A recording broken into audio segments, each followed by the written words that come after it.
দক্ষিণ প্রশান্ত মহাসাগরের এক ছোট্ট বিন্দুর মতো ভানুয়াতু এখন চর্চার কেন্দ্রে দ্বীপ দেশটি। ফিজি ও অস্ট্রেলিয়ার মাঝে মাত্র 12,000 বর্গ কিলোমিটার এই দ্বীপটির আয়তন। রাজধানী পোর্ট ভিলা ছোট শহর হলেও ব্যবসা, পর্যটন এবং প্রবাসীদের প্রাণভূমি বলা যেতে পারে। ঊনবিংশ শতকে ব্রিটেন ও ফ্রান্স দুই দেশই দ্বীপটি নিজেদের দাবি করে, তাই দ্বীপরাষ্ট্রটিতে দুই দেশেরই প্রভাব ছিল। 1980-তে স্বাধীনতা পায় ভানুয়াতু।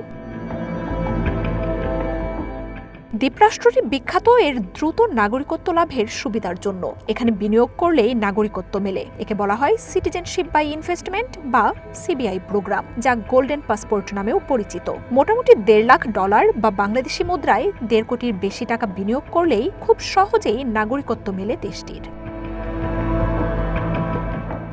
অন্যান্য দেশে নাগরিকত্ব লাভে বছরের পর বছর সময় লাগলেও ভানুয়াতুতে মাত্র 60 দিনেই পাওয়া যায় অনুমোদন। এর পাসপোর্টের বাড়তি বিশেষত্ব বিশ্বের শতাধিক দেশে অন অ্যারাইভাল ভিসার সুবিধা।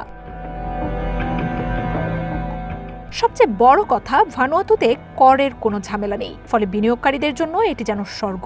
18 বছরের বেশি বয়স, অপরাধের কোনো রেকর্ড না থাকা, সুস্বাস্থ্যের প্রমাণ দিলে সহজেই সরকারি এজেন্টের মাধ্যমে নাগরিকত্বের আবেদন করা যায়। সম্পত্তি হিসেবে দেখাতে হয় $2.5 লাখ।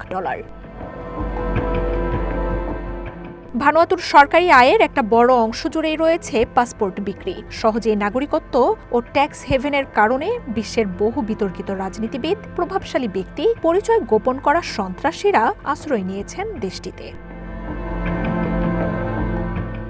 জীবন্ত আগ্নেয়গিরি, ছবির মতো সুন্দর সৈকত, সমুদ্রের নীল সবুজ রঙের পানির জন্য প্রতি বছর এই দ্বীপে বহু আন্তর্জাতিক পর্যটক আসেন। তবে বিশ্বের অন্যতম দুর্যোগপ্রবণ অঞ্চলও এটি। ছোট্ট দ্বীপটির বাসিন্দারা কথা বলেন অন্তত 100 রকমের আলাদা ভাষায়। সরকারি কাজে ঘুষ, দুর্নীতিরও বিস্তর অভিযোগ রয়েছে।